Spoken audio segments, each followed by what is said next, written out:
Yo guys, what's up? So ngayon, magte-technical analysis ako sa gold for tomorrow's movement sa market. So eto siya.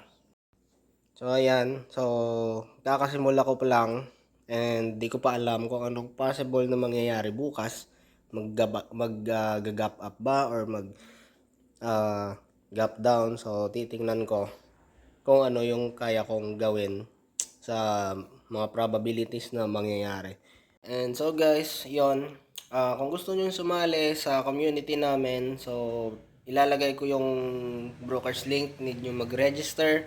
So once na nakapag-register na kayo, PM nyo ako and ilalagay ko yung Facebook or IG account ko, contact nyo ako kasi tutulungan ko kayo kung ano yung step by step na gagawin. So that's all.